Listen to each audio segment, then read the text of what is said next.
ಶ್ರೀಕೃಷ್ಣ ಪರಮಾತ್ಮನು ಇಲ್ಲಿ ನನ್ನ ಮಾತೆಯಾದ ಕುಂತಿದೇವಿಯ ದರ್ಶನವಾಗುತ್ತದೆ ಎಂದು ಹೇಳಿದರು. ಆದರೆ ಎಲ್ಲಿ ನೋಡಿದರೂ ನನ್ನ ಮಾತೆಯ ದರ್ಶನವೇ ಕಾಣುತ್ತಿಲ್ಲವಲ್ಲ. ದೇವ ಭಗವಾನ್ ಭಾಸ್ಕರ, ನಿನ್ನ ಜಗತ್ತ ಪ್ರಭೆಯಿಂದ ಇಡೀ ಸೃಷ್ಟಿಯ ಮೊದಲಿನಿಂದಲೂ ಬೆಳಗುತ್ತಿರುವುದು. ನಾನು ಯಾವ ಭಾಗ್ಯವನ್ನು ಪಡೆಯಬೇಕೆಂದು ಬಂದರೂ ಆ ಭಾಗ್ಯವನ್ನು ಕರುಣಿಸಿ ನನ್ನ ಜೀವನವು ಪದಭ್ರಷ್ಟವಾಗದಂತೆ ಮಾಡಿಕೊಂಡು ನನ್ನನ್ನು ಧರ್ಮದ ಮಾರ್ಗವಾಗಿ ನಡೆಸುವ ಭಾರವು ನಿನ್ನದು ಪರಮಾತ್ಮ, ನಿನ್ನದು.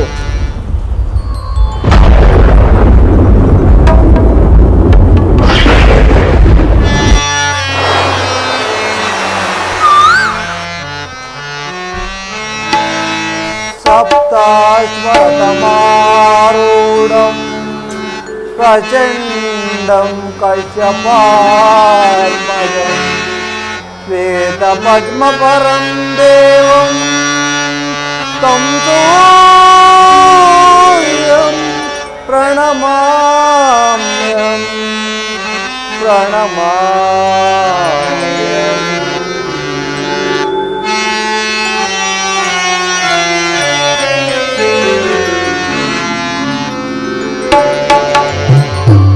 ಅರಿಯಲಾಗದ ಘೋರಸಂ ದೇಹದಾಢ್ಯ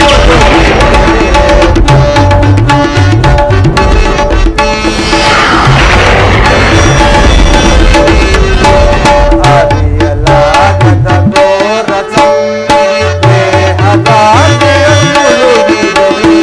ಮನದಿ ಮೂಡಿದ ಅಂಧಕಾರವ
ಯಾರು ತಾಯಿ, ನನ್ನ ಏಕಾಗ್ರತೆಯನ್ನು ಏಕೆ ಭಂಗಪಡಿಸಿದೆ?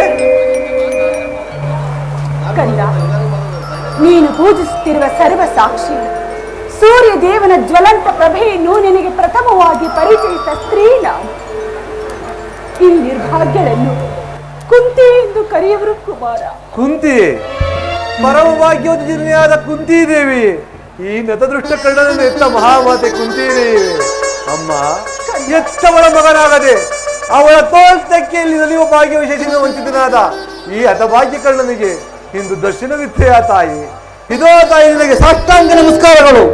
ಕೀರ್ತಿಶಾಲಿಯಾಗು ಕುಮಾರ, ಕೀರ್ತಿಶಾಲಿಯಾಗು. ಎಂತಹ ಕೀರ್ತಿಯಮ್ಮ ನನ್ನದು, ಎಂತಹ ಕೀರ್ತಿ.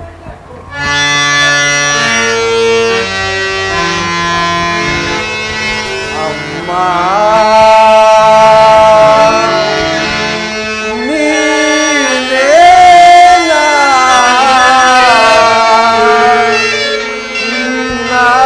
ಅಡೆದ ಮಾತೆಯು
ನಾನು ಹುಟ್ಟಿದ ಕೂಡಲೇ ನನ್ನನ್ನು ಗಂಗಾ ನದಿಯಲ್ಲಿ ಬಿಸಾಡಲು ನಾನು ಮಾಡಿದ ಅಂತಹ ಅಪರಾಧವೇನು ತಾಯಿ? ಕಾಡಿನಲ್ಲಿರುವ ಕ್ರೂರ ಮೃಗಗಳೂ ಸಹ ತಮ್ಮ ಮರಿಗಳನ್ನು ಎಷ್ಟೋ ಪ್ರೀತಿಯಿಂದ ಮಮತೆಯಿಂದ ಸಾಕಿದಳು. ಹೀಗಿರುವಾಗ ನೀನು ನಿರ್ದಯರಾಗಿ ನನ್ನನ್ನು ಗಂಗಾ ನದಿಯಲ್ಲಿ ಬಿಸಾಡಲು ನಾನು ಮಾಡಿದ ಅಂತಹ ಅಪರಾಧವೇನು ತಾಯಿ? ಅಲ್ಲಿಯ ದೇವತೆಗಳು ಕೂಡ ಈ ಪಾಪಿಯ ದೇಹವನ್ನು ತಿನ್ನದೆ ಹಾಗೆಯೇ ಬಿಟ್ಟು ಬಿಟ್ಟವು. ಅಮ್ಮ, ಪಾಂಡು ವಂಶದ ಮಹಾವೃಕ್ಷದಿಂದ ನನ್ನನ್ನು ಕಿತ್ತು ಬಿಸಿಟು ಅಪಮಾನ ಯುದ್ಧ ಕ್ಷೇತ್ರದಲ್ಲಿ ವಿಭಿನ್ನ ಸಮಾವರಣದಲ್ಲಿ ನನ್ನನ್ನು ಏಕೆ ತಳ್ಳಿದೆ ಅಮ್ಮ? ಕರ್ಣಾರ್ಜುನನ ಮಧ್ಯೆ ಸಹೋದರ ಸಂಬಂಧವನ್ನು ಬೆಸೆಯಬೇಕಾಯ್ತು ನೀನು. ನಂಬಿರುವ ನಡುವೆ ದ್ವೇಷದ ಕಮರೆಯನ್ನೇ ಸುಸಿದೆ ತಾಯಿ. ಅಮ್ಮ, ಈ ಜಗತ್ತೆಲ್ಲವನ್ನು ನೀನ ಸೂತ ಎಂದು ಹೀಯಾಳಿಸುತ್ತಿದ್ದಾಗ ಅದೆಲ್ಲವನ್ನು ಒಂದೇ ಒಂದು ಮಾತಿಂದ ಪರಿಹರಿಸಬೇಕಾಯ್ತ ನೀನು. ಏಕಮ್ಮ ಸುಮ್ಮನಾದೆ.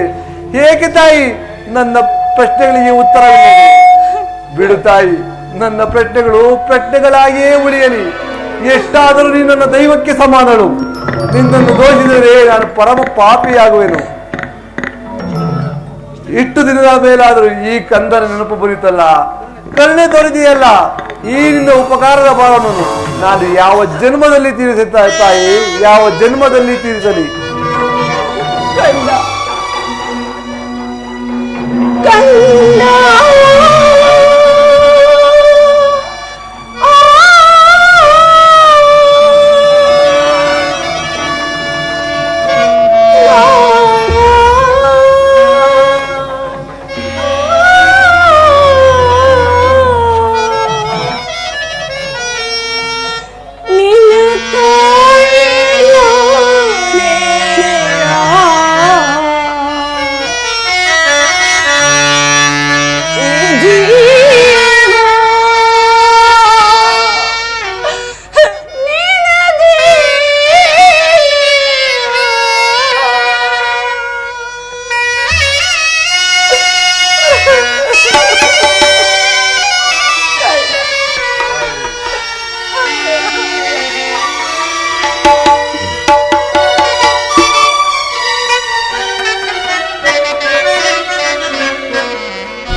ನನಗೆ ಶೂಲದಂತೆ ಎರಿಯುತ್ತಿರುವುದು.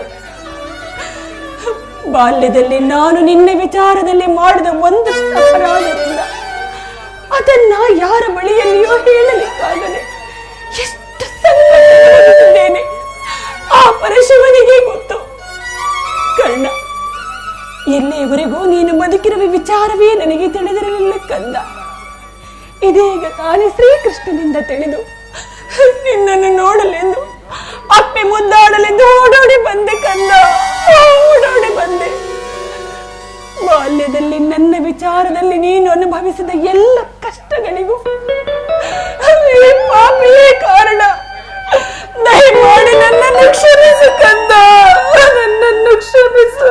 5 ಜನ ವೀರಪುತ್ರನೆತ್ತ ವೀರ ಮಾತೆ ಪರವಾಗಿ ನೀನು ಈ ರೀತಿ ಮಾತನಾಡುವುದು ಬಾಲಕನಾದ ನನಗೆ ಶ್ರೇಯಸ್ಕರವಲ್ಲ ತಾಯಿ, ಶ್ರೇಯಸ್ಕರವಲ್ಲ. ನಿನ್ನ ಪಾದ ಪೂಜೆಯನ್ನು ಮಾಡಿದ ಆ ಪಾಂಡವರಲ್ಲವೇ ಸುಕೃತಿಗಳು. ಅಮ್ಮ, ನಿನ್ನ ಮಗನಾಗಿ ಹುಟ್ಟಿ ನಾನು ನದಿಯ ಪಾಲಾದೆ. ನನ್ನ ಕರ್ಮವೇ ನನ್ನನ್ನು ನದಿಗೀಡು ಮಾಡಿತು. ನನ್ನ ಕರ್ಮವೇ ನನ್ನನ್ನು ಗುರು ಶಾಪದಲ್ಲಿ ಮಣಿಸಿತು. ನನ್ನ ಕರ್ಮವೇ ನನ್ನನ್ನು ಭೀಷ್ಮರ ಬುದ್ಧಿ ಮಾತೆಗಳನ್ನು ಮೀರಿಸಿತು.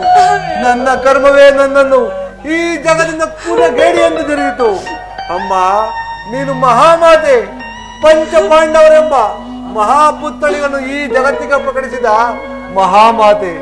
ಅಮ್ಮ, ಧರ್ಮರಾಯ, ಭೀಮ, ಅರ್ಜುನ, ನಕುಲ ಸಹದೇವಾದಿಗಳಿಗೆ ಹಾಲುಡಿಸಿ ತುತ್ತುಣಿಸಿ ಪವನದ ತೊಟ್ಟಿಯಲ್ಲಿಟ್ಟು ತೂಗಿ ಹಾಡಿ ಬೆಳೆಸಿದ ಈ 2 ಕೈಗಳಿಂದ ನನ್ನೊಮ್ಮೆ ಆಡಿಸುವ ಇಲ್ಲ ಇಲ್ಲ, ಈ ಪಾಪಿಕರನಿಗೆ ಅಂತಹ ಅದೃಷ್ಟವು ದೊರಕುವುದಿಲ್ಲ ತಾಯಿ. ಬಿಡುತ್ತಾಯಿ ನಿನ್ನ ಮನದ ವ್ಯತೆಯನ್ನು, ಬಿಡುತ್ತಾಯಿ. ಕರ್ಣ, ಆದದ್ದು ಆಗಿ ಹೋಯಿತು. ಇನ್ನು ಮೇಲಾದರೂ ನಿನ್ನ ಸಹೋದರರೊಂದಿಗೆ ಸೇರಿ ಸೌಖ್ಯವಾಗಿ ಬಾಳು. ವೈರಿಗಳಾದ ಆ ಕೌರವರೊಂದಿಗೆ ಸೇರಿ ನಿನ್ನ ಸಹೋದರರಿಗೆ ಕೇಡನ್ನು ಬಗೆಬೇಡ ಕಂದ. ಅವರಿಗೆ ಸೌಭ್ರಾತೃ ದಾನ ಮಾಡು ಪುತ್ರ. ಇದೊಂದು ಮಾತನ್ನು ಬಿಟ್ಟು ಮತ್ತೇನಾದರೂ ಕೇಳುತ್ತಾಯಿ, ಆನಂದದಿಂದ ನಿನ್ನ ಅಡಿದವರಿಗೆ ಅರ್ಪಿಸುವೆನು. ಆದರೆ ನಾನು ಜೀವಿಸಿರುವ ಮಾತ್ರ ಸ್ವಾಮಿ ದ್ರೋಹವನ್ನು ಮಾತ್ರ ಮಾಡಲಾರೆ, ಸ್ವಾಮಿ ದ್ರೋಹವನ್ನು ಮಾತ್ರ ಮಾಡಲಾರೆ. ಹಾಗಲ್ಲ ಕಂದ, ನಿನ್ನ ಹೆತ್ತ ತಾಯಿಯಾದ ನಾನು ನಿನ್ನಲ್ಲಿ ಸೆರೆಗೊಟ್ಟಿ ಬೇಡುವೆನು. ಪಾಂಡವರನ್ನು ಉಳಿಸು, ಅವರಲ್ಲಿ ವೈರತ್ವವನ್ನು ಕಳೆ. ಅಮ್ಮ, ನೀನು ವೀರಮಾತೆ, ನೀನೇ ಹೇಳು. ಪೊರೆದಾತನು ನನ್ನನ್ನೇ ನಂಬಿರುವಾಗ, ಆತನ ಕಾರ್ಯಗಳು ನನ್ನಿಂದಲೇ ಸಾಧಿತವಾಗಬೇಕಿರುವಾಗ ಇಂತಹ ಸಂಬಂಧಗಳನ್ನು ಕಲ್ಪಿಸಿಕೊಂಡು ಆತನನ್ನು ತೊರೆದರೆ ನಾನು ಕೊಲೆಪಾತಕಿಯಿಂದಲೂ ಕೊಲೆಯಾಗುವುದಿಲ್ಲವೇ? ನನ್ನ ತಂದೆ ತಾತಂದಿರು ನರಕಕ್ಕೆ ಬೀಳಲಿ. ನಾಳೆ ಹುಟ್ಟುವ ಮಕ್ಕಳು ಮೊಮ್ಮಕ್ಕಳು ಅಪಮಾನದಿಂದ ಶಪಿಸಲೇ ತಾಯಿ, ಅಪಮಾನದಿಂದ ಶಪಿಸಲೇ. ನಿಶ್ಚಯ ಕಂದ, ನಿಶ್ಚಯ. ಆದರೆ ಪಾಂಡವರು ನಿನ್ನ ಬೆನ್ನ ಹಿಂದೆ ಬಿದ್ದ ಸಹೋದರರಲ್ಲವೇ? ನೀವು 6 ಜನ ಪುತ್ರರು ಸೇರಿ ರಾಜ್ಯ ಭಾರ ಮಾಡುವುದನ್ನು ನಾನು ಕಣ್ತುಂಬ ನೋಡಿ ಸಂತೋಷಿಸಬಾರದೇ ಕುಮಾರ? ಅಮ್ಮ, ಈ ಪಾಪಿಕರ್ಣನಿಗೆ ಅಂತಹ ಅದೃಷ್ಟವು ಎಲ್ಲಿಂದ ದೊರಕಬೇಕು ತಾಯಿ? ಮಾತೃವಾದ ನೀನು ಮಾತು ಧರ್ಮವನ್ನೇ ಮರೆತು ಮಾತನಾಡುತ್ತಿರುವೆಯ? ಅಮ್ಮ, ಸಾಮಾನ್ಯ ಮನುಷ್ಯನಿಗೂ ನಿರಾಶವಾಗಿ ದೊರಕುವ ಮಾತೃ ಪ್ರೀತಿಯನ್ನು ಕೊಡದ ನೀನು ರಾಜಧಾನಿಯನ್ನು ತೋರಿಸಿವೆ ತಾಯಿ. ಅಮ್ಮ, ನೀನು ಏತನದಲ್ಲಿ ಚಿವುಟಿ ಹಾಕಿದ ಆ ಬಂಧು ಪ್ರಭದ ಸಸಿಯು ಒಣಗಿ ಹೋಗಿದೆ, ಮತ್ತೆ ಚಿಗುರುವುದಿಲ್ಲ ತಾಯಿ. ಇದುವರೆಗೂ ನನಗೆ ಸಹೋದರ ಭಾವನೆ ಇರಲಿಲ್ಲ. ಇದು ನನ್ನ ತಪ್ಪೆ. ಅಮ್ಮ, ಶ್ರೀಕೃಷ್ಣ ಪರಮಾತ್ಮನು ಪಾಂಡವರ ಪ್ರಾಣವೇ ನನ್ನ ಪ್ರಾಣವೆಂದು ಹೇಳಿರುವಾಗ ಅವರ ಪ್ರಾಣಕ್ಕೆ ಭಯವೆಲ್ಲಿ ಬಂದು ತಾಯಿ? ಚಿಂತಿಸಬೇಡ ತಾಯಿ, ಚಿಂತಿಸಬೇಡ. ಕರ್ಣ, ನೀನು ಆ ದುರ್ಯೋಧನನು ಸೇರಿ ಆ ನನ್ನ ಪಾಂಡವರ ಮೇಲೆ ದ್ವೇಷವನ್ನಿಟ್ಟಿರುವಾಗ ಹೇಗೆ ತಾನೇ ಭಯಪಡದಿರಲಿ ಕಂದ? ಹೇಗೆ ತಾನೇ ಭಯಪಡದಿರಲಿ?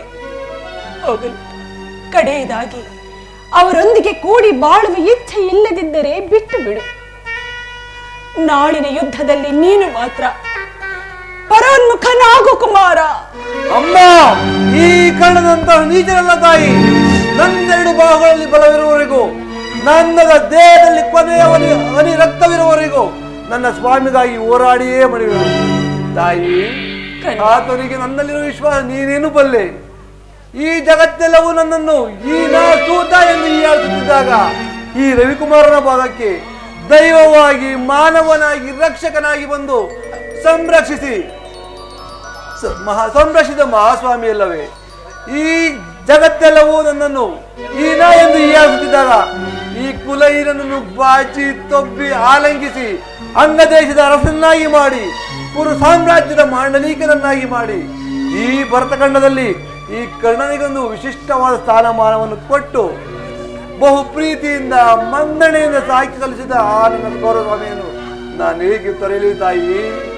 ಅಮ್ಮ ನನ್ನ ಪ್ರಾಣದ ಪ್ರಾಣದಂತೆ ಹೃದಯದ ಸಕಲಂತೆ ನನ್ನನ್ನೇ ಆಧಾರ ಸ್ತಂಭವನ್ನು ನಂಬಿ ಈ ಯುದ್ಧವನ್ನು ದುಡಿರುವಾಗ ಇಂತಹ ಶುಲ್ಕವಾದ ಸಂಬಂಧಗಳನ್ನು ಕಲ್ಪಿಸಿಕೊಂಡು ಆತನನ್ನು ತೊರೆಯುವುದು ಧರ್ಮವೇ ತಾಯಿ?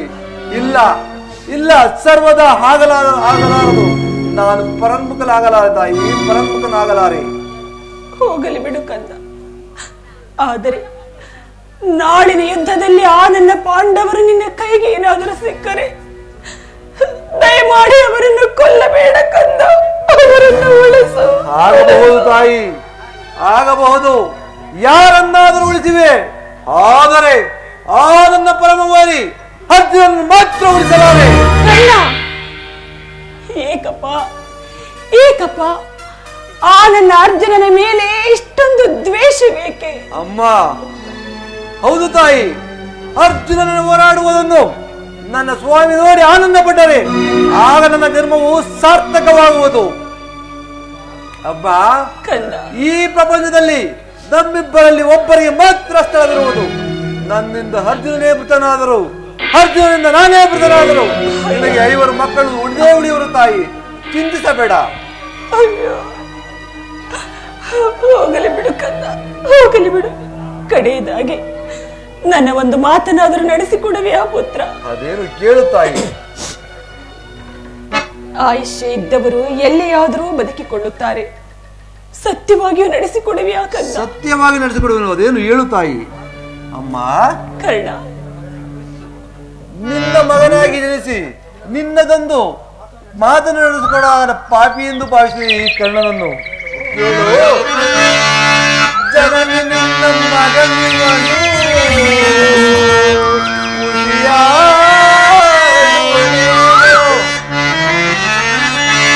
ಜನನಿ ನಿನ್ನ ಮಗನಿವನು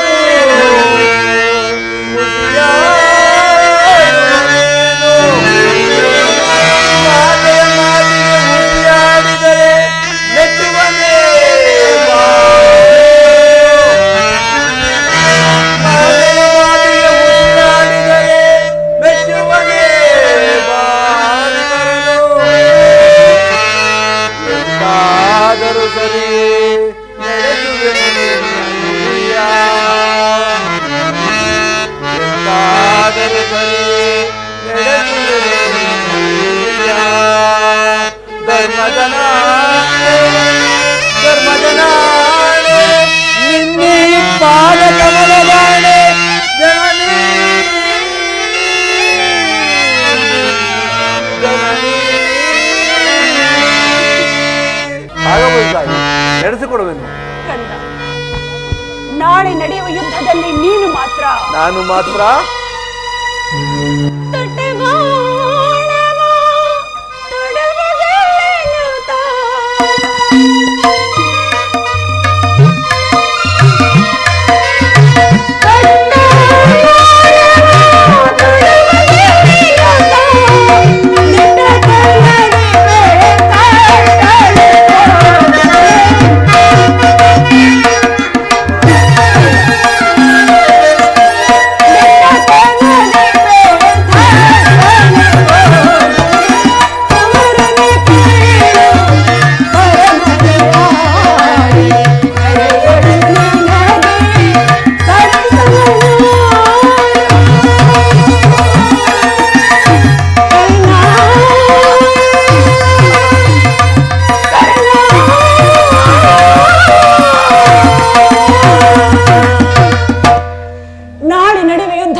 ಸುಯೋಧನ, ನನ್ನ ಕೌರವ ಸ್ವಾಮಿ, ಈಗ ನೀನು ಕೆಟ್ಟೆ. ಪಂಚಭೂತಗಳಿರ, ಅಷ್ಟ ದಿಕ್ಪಾಲಕರಿರ ನನ್ನ ಕೌರವ ಸ್ವಾಮಿಯನ್ನು ನೀನೇ ಕಾಪಾಡಬೇಕು. ಇಂದ್ರನು ನನ್ನ ಕವಚವನ್ನು ಅಪಹರಿಸಿದನು. ಆದರ ದುರಾದೃಷ್ಟಕ್ಕೆ ವಿದುರನು ತನ್ನ ಬಿಲ್ಲನ್ನೇ ಮುರಿದು ಬಿಸಾಡಿದನು. ಶ್ರೀಕೃಷ್ಣ ಪರಮಾತ್ಮನು ನನ್ನ ಜನ್ಮ ವೃತ್ತಾಂತವನ್ನು ತಿಳಿಸಿ ನನ್ನ ಆತ್ಮಸ್ಥೈರ್ಯವನ್ನೇ ಕಳೆದುಕೊಂಡನು. ಈಗ ನನ್ನ ಎತ್ತ ತಾಯಿಯು ದೊಡ್ಡ ಬಾಣವನ್ನು ಮತ್ತೆ ತೊಡಬೇಡವೆಂದು ವಾಗ್ದಾನ ಪಡೆದಳು. ಇರಲಿ ದೈವ ಕುಲ ಎಲ್ಲವೂ ಸಂಚು ಮಾಡಲಿ. ನನ್ನ ತೋಳುಗಳಲ್ಲಿ ಬಲವಿರುವವರೆಗೂ ನನ್ನ ಸ್ವಾಮಿಗಾಗಿಯೇ ಹೋರಾಡಿ ಬರುವೆನು. ಉಳಿದು ಅಮ್ಮ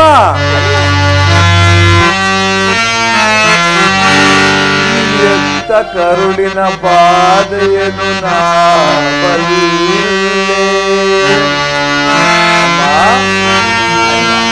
ಸತ್ಯ ಸಾಕ್ಷಿ ಧರ್ಮವನ್ನು ನಾ ಬಿಡಲೊಲ್ಲೆ.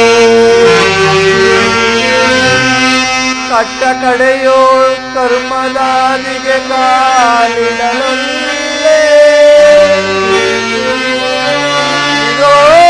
ಕೊಡುವೆನು ಭಾಷೆಯನು ಬಿಡುತ್ತಿದ್ದೇನು ಜನನೀ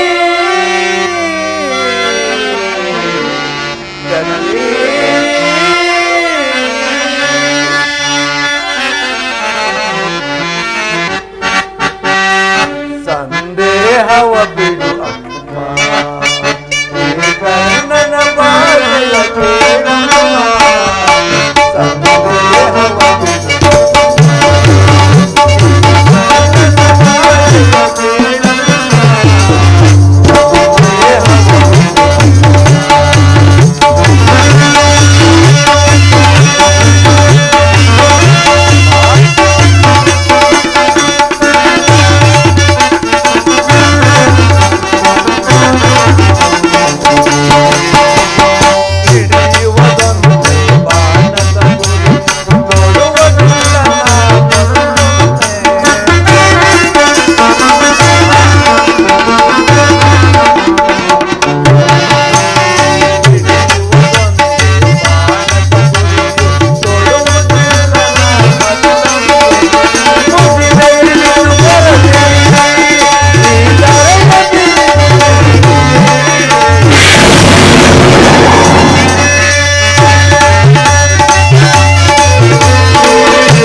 ಅಮ್ಮ, ಶ್ರೀಕೃಷ್ಣನ ಕುಟಿಲೋಪಾಯವು ಫಲಿಸಿತು.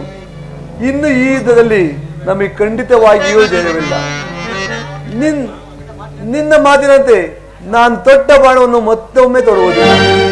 ನಿಮ್ಮ ಸಂತೋಷವಿದ್ದಂತಾಗಿ ಹೋಗಿ ಬಾ ತಾಯಿ, ಹೋಗಿ ಬಾ. ಅಮ್ಮ ಅಮ್ಮ, ನನ್ನದೊಂದು ಮಾತನ್ನು ನಡೆಸಿಕೊಳ್ಳುವೆ ತಾಯಿ. ನಿನ್ನ ಒಂದು ಮಾತನ್ನು ನಡೆಸಿಕೊಡಲಾರದಂಥ ಪಾಪಿಯೇ ನಾನು. ಅದೇನೆಂದು ಹೇಳು ಕಂದ. ಅಮ್ಮ, ಎತ್ತ ತಾಯಿಯಾದ ನಿನ್ನ ಪ್ರಥಮ ದರ್ಶನವೂ ಇಂದಾಯಿತು. ಬಹುಶಃ ಇದೇ ಕೊನೆ ದರ್ಶನವನ್ನು ಕಾಣುತ್ತದೆ.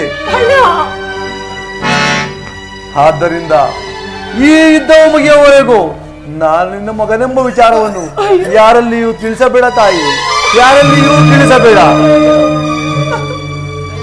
ದೈವವಶಾತ್ ನಾನೇನಾದರೂ ಈ ಯುದ್ಧದಲ್ಲಿ ಮೃತನಾದರೆ ಸತ್ಯಸಂಧನಾದ ಧರ್ಮರಾಯನ ಕೈಯಿಂದ ನನ್ನ ಉತ್ತರಾಧಿಕಾರಿಯನ್ನು ಮಾಡಿಸಬೇಕೆಂದು ಇದೋ ತಾಯಿ ನೀವು ಚರಣದಲ್ಲಿ ಬೇಡಿಕೊಳ್ಳುವೆನು. ಇಂತಹ ಸಂಕಟ ನಾಶಗಳಿಂದಲೇ ಧರ್ಮ ಸಾಮ್ರಾಜ್ಯವು ಸ್ಥಾಪನೆಯಾಗುವಂತಾದರೆ ಅಂತಹ ಸಾಮ್ರಾಜ್ಯವೇ ಇಲ್ಲದೆ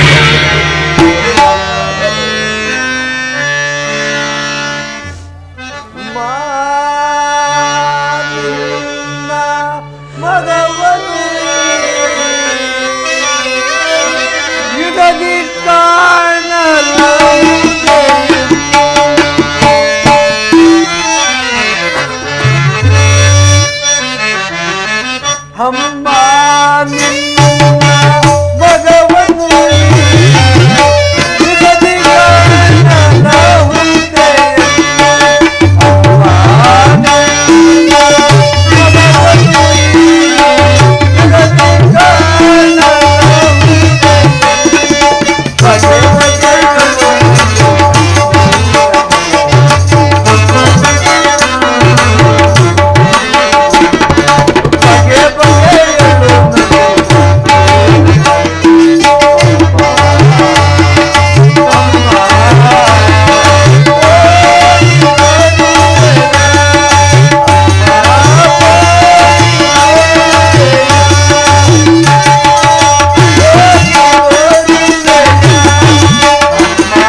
ದೈವಾನುಕೂಲವಿಲ್ಲದವರು ಈ ಪ್ರಪಂಚದಲ್ಲಿ ಬದುಕಿದ್ದರೂ ವ್ಯರ್ಥವಲ್ಲವೇ?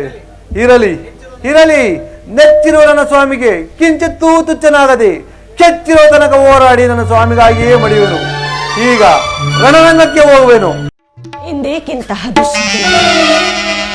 ಪ್ರಾತಃ ಕಾಲದ ಉದಯ ಗೀತವು ಶ್ರುತಿ ತಪ್ಪಿ ಮೃತ್ಯುವಿನ ಸೇರಿ ಬಂದಿತು. ಅದರೊಡನೆ ಅಧೋರಕ್ತವಾದ ವೇಣುವನದಲ್ಲಿ ಬೆಳಗಿನ ಜಾವದಲ್ಲಿ ಕೂಗುತ್ತಿದ್ದ ಗೋಗೆಗಳ ಅಮಂಗಳ ಸ್ವರವೂ ಮಿಳಿತವಾಯಿತು.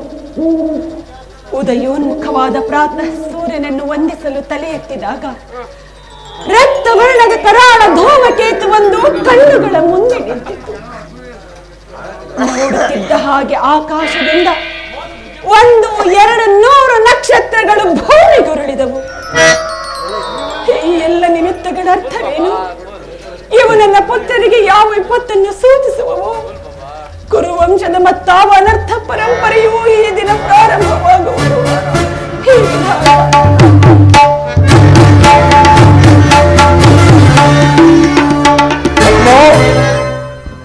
ಅಮ್ಮ, ಪುತ್ರ, ನಾನು ನಿನ್ನ ಬರುವಿಕೆಗಾಗಿ ಕಾತರನಾಗಿದ್ದೇನೆ. ರಾತ್ರಿ ಎಲ್ಲವೂ ನಿದ್ರೆ ಇಲ್ಲ. ಬೆಳಗು ಹರಿಯುತ್ತಲೇ ದುರ್ನಿಮಿತ್ತ ಪರಂಪರೆಗಳು. ಸಮೀಪಕ್ಕೆ ಬಾ ಕಂದ, ನನ್ನ ಭದ್ರ ಹಸ್ತದಿಂದ ನಿನ್ನ ಮಸ್ತಕವನ್ನು ಸ್ಪರ್ಶಿಸುವೆನು. ನನ್ನ ಪುತ್ರನಿಗೆ ಯಾವ ಅಮಂಗಳವೂ ಆಗದಿರಲಿ. ಅಮ್ಮ, ನಾನು ಈ ದಿನ ಯುದ್ಧಕ್ಕೆ ಹೊರಟಿದನು, ನನ್ನನ್ನು ಆಶೀರ್ವದಿಸುತ್ತಾಯಿ. ಯುದ್ಧ? ಇದೆಂತಹ ಕೆಟ್ಟ ಸುದ್ದಿ? ಕುಮಾರ, ಯುದ್ಧಕ್ಕೆ ಆಜ್ಞೆಯನ್ನು ಕೊಟ್ಟವರಾರು? ಯುದ್ಧವು ಕ್ಷತ್ರಿಯ ಧರ್ಮ. ಯುದ್ಧವು ಮನುಷ್ಯನ ನಾಶ, ನೀತಿಯ ಪ್ರಳಯ, ಧರ್ಮದ ಮಹಾವಿಪ್ಲವ. ಈ ಜಗತ್ತನ್ನು ನಿರ್ಮಿಸಿದ ವಿಧಾತನು ಯುದ್ಧವನ್ನು ನಿರ್ಮಿಸಲಿಲ್ಲ. ಅಸೂಯಾಂಧನಾದ ಮಾನವನು ತನ್ನ ಕಲುಷಿತ ಚಿತ್ತದಿಂದ ಕಳೆದು ತೆಗೆದ ಕಾಲ ಕೂಟವದು. ಪರರು ಆತ್ಮೀಯರು ಎಂಬ ಭೇದವಿಲ್ಲದೆ ಎಲ್ಲರನ್ನು ತನ್ನ ಕರಾಳ ಉದರದಲ್ಲಿ ಮುಚ್ಚಿಟ್ಟುಕೊಂಡು ನಾಮಾವಶೇಷವಾಗಿ ಮಾಡುವುದು. ಕುಮಾರ, ನೀನು ಈ ಯುದ್ಧದ ಚಿಂತೆಯನ್ನು ಬಿಡು. ಪಾಂಡವರೊಡನೆ ಸಂಧಿಗೆ ಸಮ್ಮತಿಸು. ದರಿದ್ರ ಭಿಕ್ಷುಕೆಂತೆ ನಿನ್ನ ಗೃಹದ್ವಾರದಲ್ಲಿ ಕೈ ಜೋಡಿಸಿರುವ ಶಾಂತಿ ದೇವಿಯನ್ನು ನಿರಾಕರಿಸಿ ಘೋರ ಯುದ್ಧಕ್ಕೆ ಆಹ್ವಾನ ಕೊಡಬೇಡ. ಅಮ್ಮ, ಈ ಅಪೌರುಷದ ವಾಕ್ಯವನ್ನು ಕೇಳಿ ಕೇಳಿ ಬೇಸತ್ತಿರುವೆ.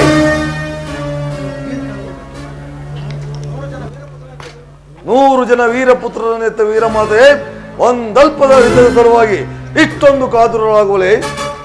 ಯುದ್ಧವು ಕ್ಷತ್ರಿಯ ಧರ್ಮ. ನಾನು ಆ ಧರ್ಮವನ್ನು ಪಾಲನೆ ಮಾಡುವೆನು. ನನಗೆ ಅನುಜ್ಞೆಯನ್ನು ಕೊಡುತ್ತಾಯಿ. ಧರ್ಮದ ರಹಸ್ಯವನ್ನು ನೀನು ತಿಳಿಯಲಾರೆ ಕುಮಾರ.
ಬಯಬೇಕೆ ಬಿಡು ಮಾತೆಗೆ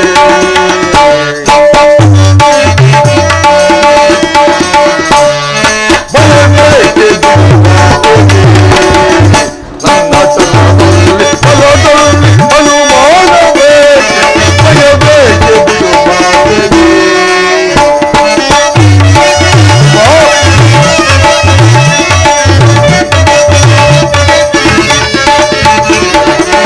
ಮೆರೆಯುವೆ ಸೌರದಿ ಕಲವನ್ನು ಬಿಡದೆ ಮೆರೆಯುವೆ ಸೌರದಿ ಕಲವನ್ನು ಬಿಡದೆ ದಯೆಯೋ ಧರ್ಮಕ್ಕೆ ದಯವನ್ನು ತರುವೆ ದಯೆಯೋ ಧರ್ಮಕ್ಕೆ ದಯವನ್ನು ತರುವೆ ಪೂರ್ಣ ಪಣವನ್ನು ರಣದಲ್ಲಿ ಬಲಿ ಕೊಡುವೆ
ಜನರು ಧರ್ಮದ ಸಲುವಾಗಿ ತಮ್ಮ ತ್ಯಾಗವನ್ನು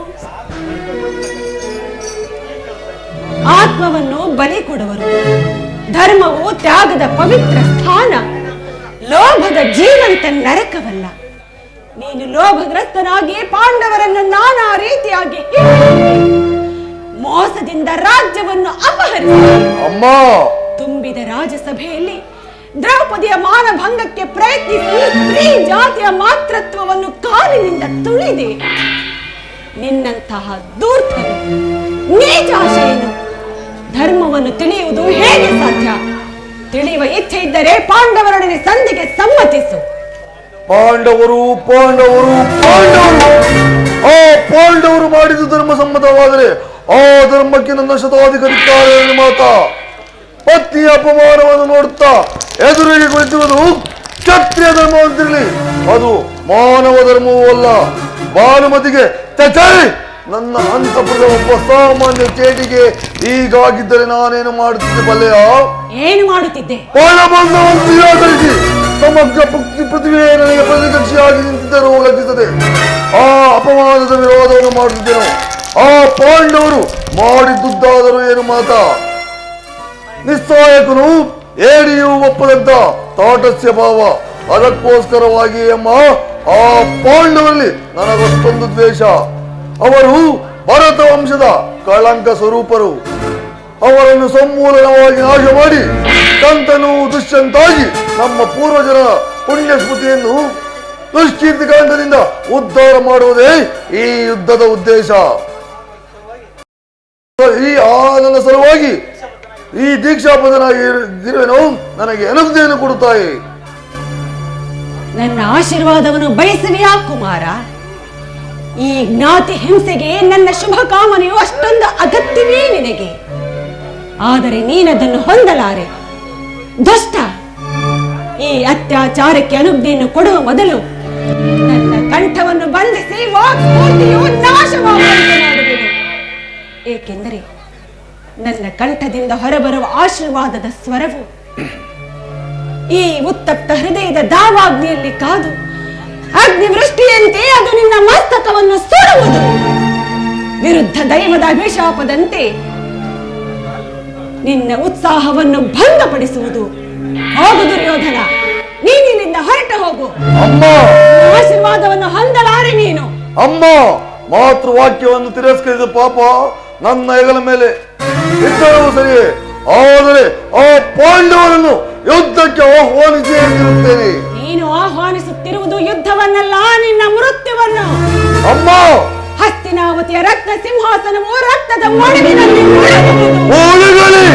ಹಸ್ತಿನಾವತಿಯಲ್ಲಿ ಹರಿಯುತ್ತಿರುವ ಎಲ್ಲ ನದಿಗಳು ರಕ್ತದ ಕೋಡಿಯಾಗಿ ಹರಿದು ಹೋಗಲಿ. ಹಸ್ತಿನಾವತಿಯಲ್ಲಿರುವ ಎಲ್ಲ ಮುತ್ತೈದೆಯರು ತಮ್ಮ ಮಾಂಗಲ್ಯವನ್ನು ಕರದಲ್ಲಿ ಹಿಡಿದು ನಿಲ್ಲಲಿ. ನೀನೇನು ಮಾನವನೋ, ಮಾನವ ರೂಪದ ದಾನವನ? ಅಮ್ಮ, ನಾನು ನಿನ್ನ ಪಾಲಿಗೆ ಮಾನವ, ಆದರೆ ಆ ಪಾಂಡವರ ಪಾಲಿಗೆ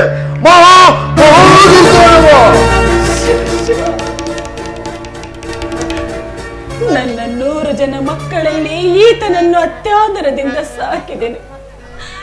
ಆದರೆ ಈಗ ಇವನು ನನ್ನ ಮಾತುಗಳನ್ನು ಕೇಳುತ್ತಿಲ್ಲ. ಇವನ ನೀತಿ ಅತ್ಯಾಚಾರಗಳಿಂದ ನನ್ನ ಜೀವನವನ್ನು ದುಃಖಮಯವಾಗಿ ಮಾಡಿರುವೆನು. ಆದರೂ ನಾನಿವನನ್ನು ತ್ಯಜಿಸಲಾರೆ. ಕುಮಾರ, ಸಮೀಪಕ್ಕೆ ಬಾ. ಎದುರಿನಲ್ಲಿ ಮೊಣಕಾಲೂರಿ ಕುಳಿತು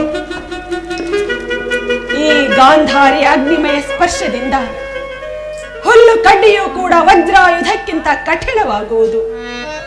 ಹೋಗು ದುರ್ಯೋಧನ, ಹೋಗು. ಅಪ್ರತಿಮ ಪೌರುಷದಿಂದ ರಣಕ್ಷೇತ್ರದಲ್ಲಿ ಹೋರಾಡು. ಯಾರಲ್ಲಿ ಧರ್ಮವಿರುವುದೋ ಅವರಿಗೆ ಜಯವಾಗುವುದು. ಚಲನೆ ಬಲವೆಂದ ನಮ್ಮಿ ನಡೆವ ಕುಮರ ನೀನು,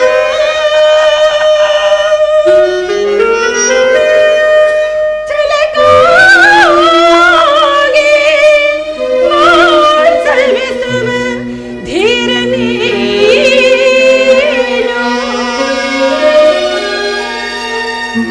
ರಣದೋ ಸಾಹಸದಿಂದಿರೆದು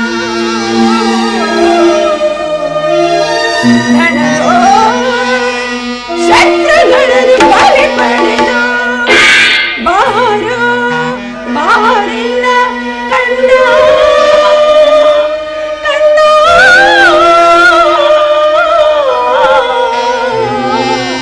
ಕಂದ.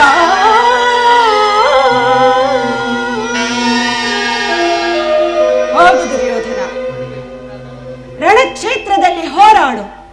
ಯತೋ ಧರ್ಮಸ್ತತೋ ಜಯಃ, ಯತೋ ಧರ್ಮಸ್ತತೋ ಜಯಃ, ಯತೋ ಧರ್ಮಸ್ತತೋ ಜಯಃ. ಯತೋ ಧರ್ಮಸ್ತತೋ ಜಯ, ಯತೋ ಧರ್ಮಸ್ತತೋ ಜಯ, ಯತೋ ಧರ್ಮಸ್ತತೋ ಜಯ. ಕಾಲೋಚಿತವಾದ ಧರ್ಮಕ್ಕೆ ಜಯವಾಗಲೇಬೇಕು.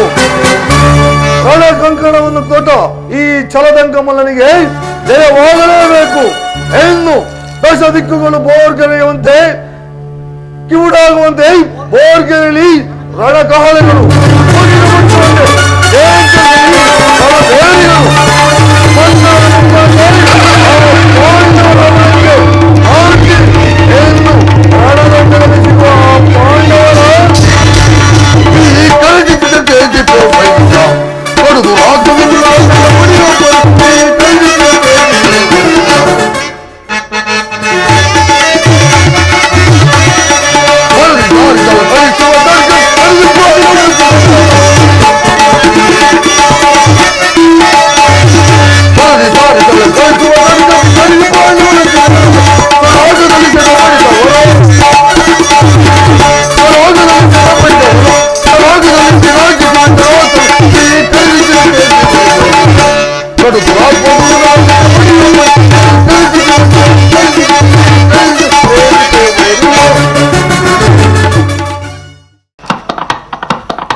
ರಾಗದಲ್ಲಿ ಸೆದೆ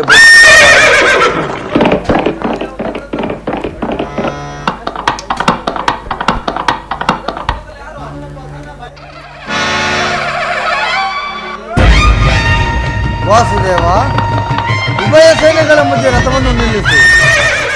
ನನ್ನೊಡನೆ ಯುದ್ಧಕ್ಕೆ ಸಿದ್ಧರಾಗಿರುವ ಇವರನ್ನು ಒಂದು ಸಾರಿ ನೋಡುವೇನು? ನಿನ್ನಿಚ್ಛೆ ಅರ್ಜುನ.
ಮುದಿತ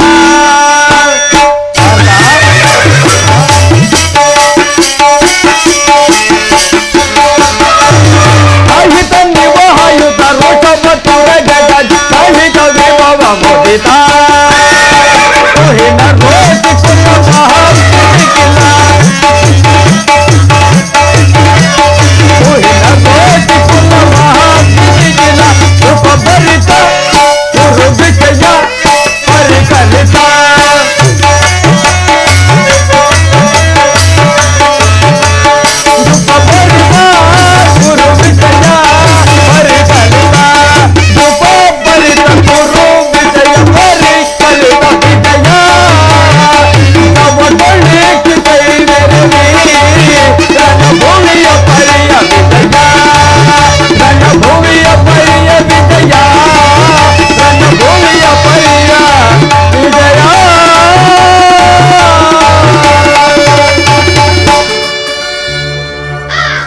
ನೋಡು ಅರ್ಜುನ, ಕೌರವನ ಚತುರಂಗ ಬಲ ಸಮೇತವಾದ ಸೈನ್ಯವು ಪ್ರಚಂಡ ಚಂಡಮಾರುತದಿಂದ ಉನ್ಮಿಲಿತವಾದ ಸಾಗರದಂತೆ ಕಾಣುತ್ತಿದೆ.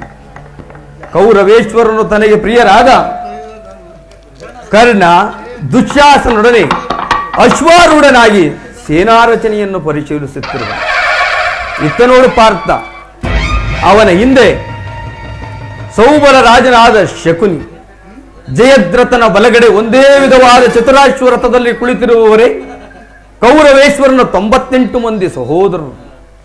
ಅವರ ಸಮ್ಮುಖದಲ್ಲಿಯೇ ದುರ್ಯೋಧನ ಮಕ್ಕಳೂ ಇರುವರು. ಅವರ ರಕ್ಷಣೆಗಾಗಿ ಧನುರ್ಧಾರಿಯಾದ ದ್ರೋಣನು ಸ್ವಲ್ಪ ಮುಂದೆ ನಿಂತಿರುವನು.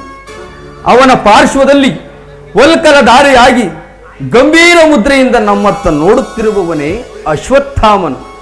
ಇತ್ತ ನೋಡು ಪಾರ್ಥ, ಸ್ವರ್ಣಮಯವಾದ ಅಷ್ಟಾಶ್ವ ಶೋಭಿತ ರಥದಲ್ಲಿ ಶ್ವೇತ ವಸನಧಾರಿಯಾಗಿ ಕುಳಿತಿರುವ ಆ ಮಹಾಪುರುಷನೇ ಕೌರವೇಶ್ವರನ ಸೇನಾಧಿಪತಿ ಭೀಷ್ಮನು. ನರೆಗೂದಲಿನಿಂದ ತುಂಬಿದ ಅವನ ಮಸ್ತಕದಲ್ಲಿ ವಜ್ರಖಚಿತವಾದ ಅಧಿಕಾರದ ಮುಕುಟವು ಬೆಳಗುತ್ತಿರುವುದು. ಆತನು ನಿಮ್ಮ ಪೂಜ್ಯ ಪಿತಾಮಹನು, ಭರತ ವಂಶದ ಕೀರ್ತಿ ಜ್ಯೋತಿ. ಯುದ್ಧವನ್ನು ಪ್ರಾರಂಭಿಸುವ ಮುನ್ನ ಆ ಮಹಾಪುರುಷನಿಗೊಂದು ಸಾರಿ ವಂದಿಸು ಪಾರ್ಥ. ಆಜ್ಞೆ ಮಾಧವ. ಭೀಷ್ಮನ್ ಕುರುಪಿತಾಮಹ, ನಿನಗೆ ವಂದಿಸುವೆನು. ಅರ್ಜುನನ ಪ್ರಣಾಮಗಳನ್ನು ಸ್ವೀಕರಿಸು.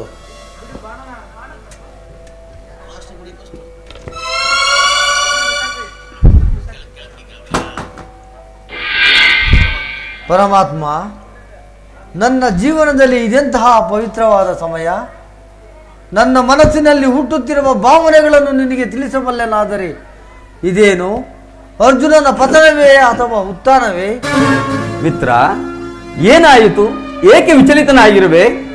ಏನು ಹೇಳಲಿ ಕೃಷ್ಣ, ಅಂಗ ಪ್ರತ್ಯಂಗಗಳಲ್ಲಿಯೂ ದಾರುಣ ಜ್ವಾಲೆ. ಬೇಸಿಗೆ ಬಿಸಿಲಿಗೆ ಬೆಂದ ತಾವರೆಯಂತೆ ನನ್ನ ಮುಖವು ಬಾಡಿರುವುದು.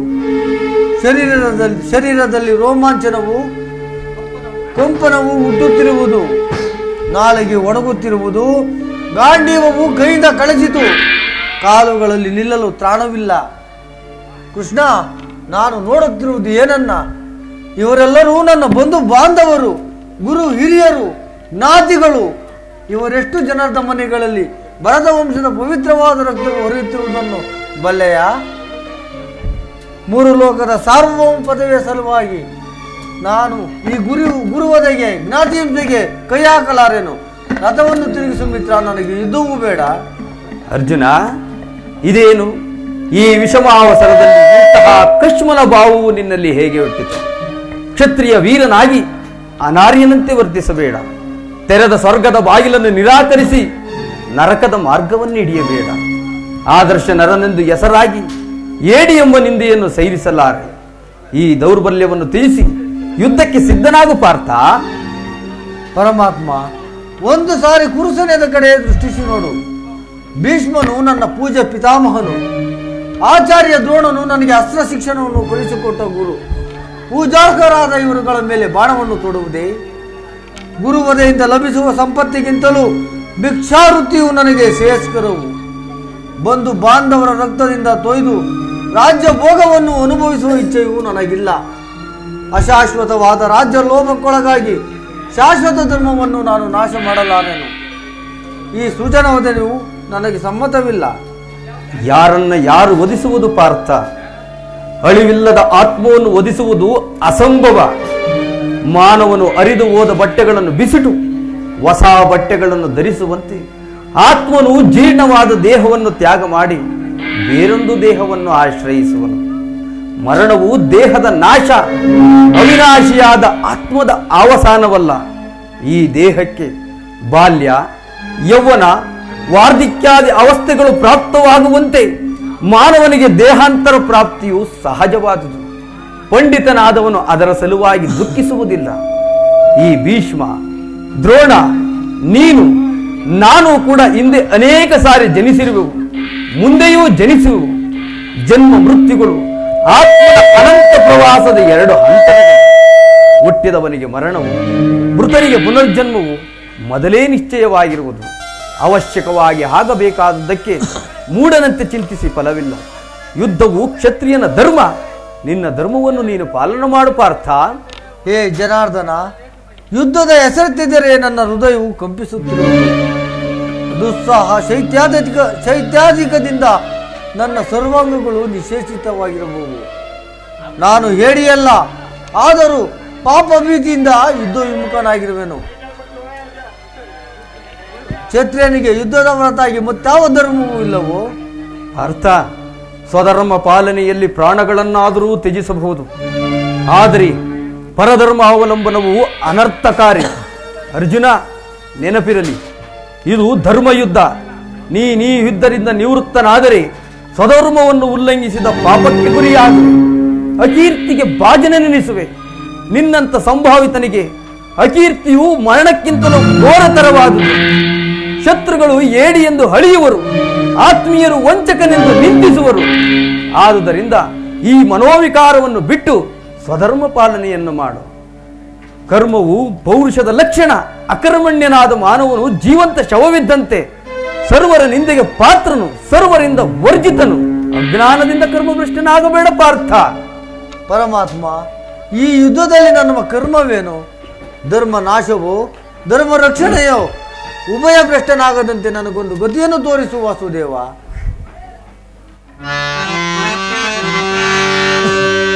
ಅಸ್ಥಿರಂ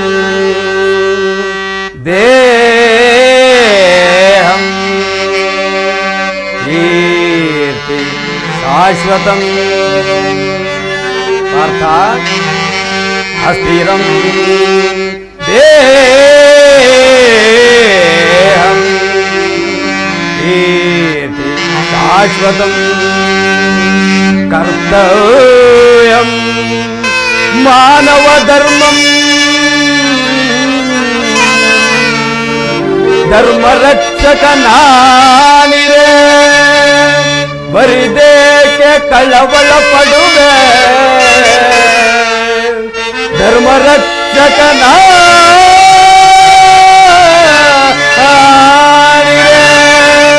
ಬರಿದೇಕೆ ಕಳವಳ ಪಡುವೆ, ಮರುಳೇ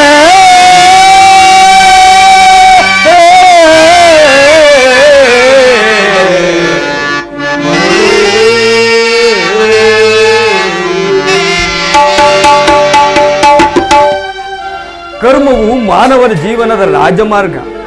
ನೀನೀಗ ಕರ್ಮ ತತ್ಪರನಾಗು. ಫಲಾಫಲಗಳನ್ನು ಚಿಂತಿಸದೆ ನಿರ್ದಿಷ್ಟ ಕರ್ಮವನ್ನು ಆಚರಿಸು.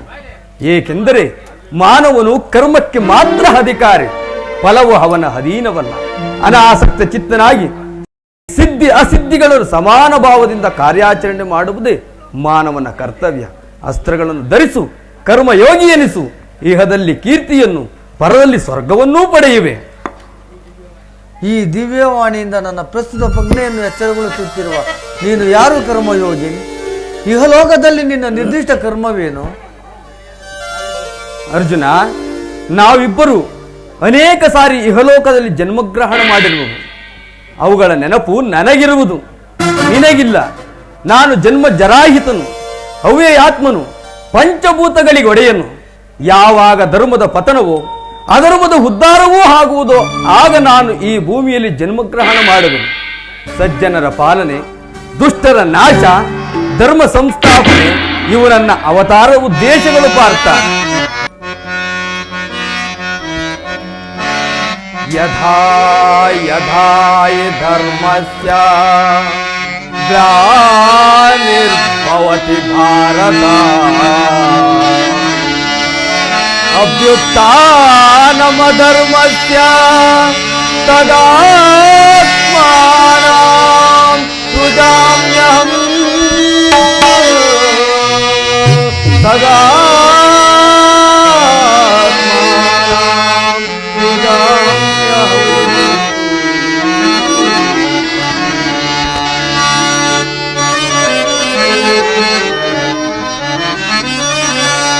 ಪರಿತ್ರಾಣಾಯ ಸಾಧೂನಾಂ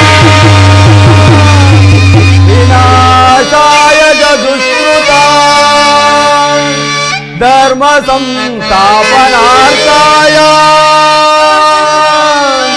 ಸಂಭವಾಮಿ ಯುಗೆ ಯುಗೆ ಸಂಭವಾಮಿ ಯುಗೆ ಯುಗೆ ಸಂಭವಾಮಿ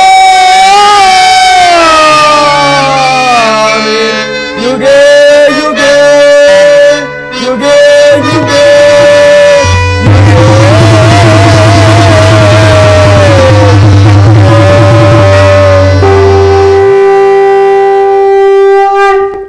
ನಿನ್ನ ಅವತಾರದ ಗುರುತುಗಳೇನು?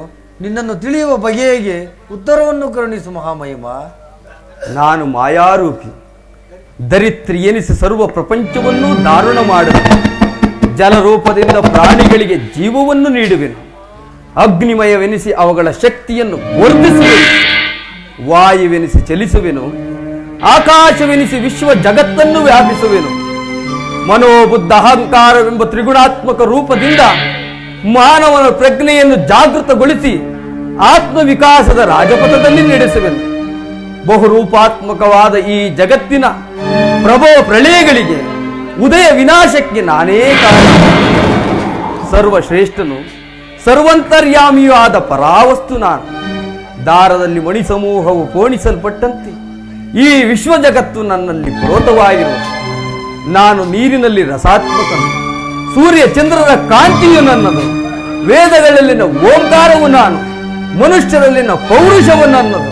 ಸಮಸ್ತ ಭೂತಗಳ ಆದಿಕಾರಣನು ನಾನು. ದೇವತೆಗಳಲ್ಲಿ ಇಂದ್ರನು, ವೇದಗಳಲ್ಲಿ ಸಾಮನು, ಪರ್ವತಗಳಲ್ಲಿ ಮೇರುವು, ರುದ್ರರಲ್ಲಿ ಶಂಕರನು, ಋಷಿಗಳಲ್ಲಿ ಭೃಗುವೂ ಆಗಿರುವನು.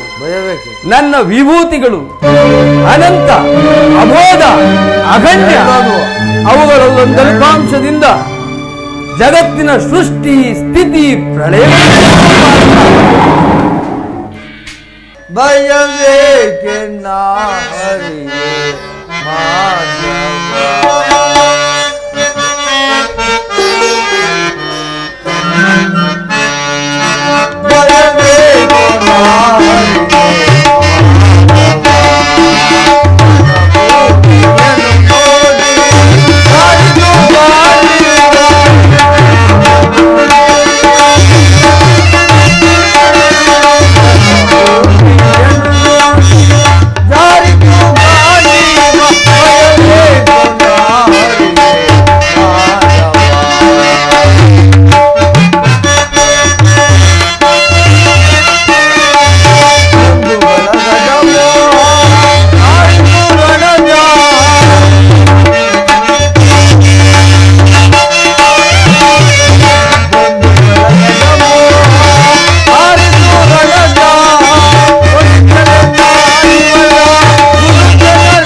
ನನ್ನ ಮೋಹವು ನಾಶವಾಯಿತು, ಹೃದಯದ ಅಂಧಕಾರವು ಹರಿಯಿತು. ಏ ಯೋಗೀಶ್ವರ, ನಿನ್ನ ವಿಶ್ವರೂಪವನ್ನು ತೋರಿಸಿ ನನ್ನನ್ನು ಕೃತಾರ್ಥನನ್ನಾಗಿ ಮಾಡು. ತಥಾಸ್ತು ಪಾರ್ಥ, ನನ್ನ ಸಂಹಾರ ಮೂರ್ತಿಯ ದರ್ಶನ ಮಾಡು. ನಾನು ಕರಾಳ ಕಾಲ ಸ್ವರೂಪನು. ಕುರುಕ್ಷೇತ್ರದಲ್ಲಿ ಸಮ್ಮಿಳಿತರಾಗಿರುವ ವೀರ ಯೋಧರನ್ನು ಒಂದೇ ಬಾರಿಗೆ ಆಘೋಷಣ ಮಾಡಿ ನನ್ನ ಉದರದಲ್ಲಿ ಧರಿಸುವೆನು. ನೀನು ನಿಮಿತ್ತ ಮಾತ್ರಕ್ಕೆ ನನಗೆ ಸಹಾಯಕನಾಗು. ಯುದ್ಧದಲ್ಲಿ ಜಯಶಾಲಿಯಾಗಿ ಕೀರ್ತಿಯನ್ನು ಗಳಿಸು. ಎಂತಹ ಭಯಾನಕ ದೃಶ್ಯವಿದು. ಮಾನವನ ಚಕ್ಷುಗಳಿಂದ ಇದನ್ನು ನೋಡಲಾಗದು. ಕೈಕಾಲುಗಳು ಕಂಪಿಸುತ್ತಿರುವು, ವಾಕ್ಸ್ಫೂರ್ತಿ ಇಲ್ಲ. ಕರುಣಾಮಯನೇ, ನಿನ್ನ ಸೌಮ್ಯ ರೂಪವನ್ನು ಧಾರಣ ಮಾಡು. ಭಕ್ತ ಪರಾಧೀನ, ಭಕ್ತರ ಹೃದಯದಲ್ಲಿ ಆನಂದ ತರಂಗಗಳನ್ನೆಬ್ಬಿಸುವ ಸುಧಾಮಧುರವಾದ ಮಂದಹಾಸವನ್ನು ತೋರಿಸುವ ಗೋಪಿಕವಲ್ಲಭ. ಲಲನಾಚಿತ್ತರಂಜಕವಾದ ನಿನ್ನ ಗಂಭೀರ ಸುಹಾಸನ ವದನವೆಲ್ಲಿ? ಭಯವನ್ನು ಬಿಡು ಪ್ರಾಣಸಖ. ಗದಾಚಕ್ರ ಶೋಭಿತನಾದ ನನ್ನ ಸೌಮ್ಯ ಮೂರ್ತಿಯ ದರ್ಶನ ಮಾಡು. ಸಾಗರದ ಮಧ್ಯದಲ್ಲಿ ಪ್ರಶಾಂತ ಗಂಭೀರವಾಗಿ ಜಲರಾಶಿಯ ಮಧ್ಯೆ ನಿಶ್ಚಲವಾಗಿ ಚಲಿಸುವ ನಾವೆಯಂತೆ ನಿನ್ನ ಹೃದಯವು ಶಾಂತಗೊಳ್ಳಲಿ. ಕುರುಕ್ಷೇತ್ರದ ರಕ್ತ ಪ್ರಳಯದಲ್ಲಿ ನಿನ್ನ ನೌಕೆಯು ಪಥಭ್ರಷ್ಟವಾಗದಂತೆ ಸುರಕ್ಷಿತವಾಗಿ ದಡವನ್ನು ಮುಟ್ಟಿಸಲು ನಾನು ಕರುಣಾಧರನಾಗಿರುವೆ. ಅರ್ಜುನ, ತೆಗೆದುಕೋ ಧನುರ್ಬಾಣಗಳನ್ನು, ಮೊಳಗಿಸು ಜಯಬೇರಿಯನ್ನು.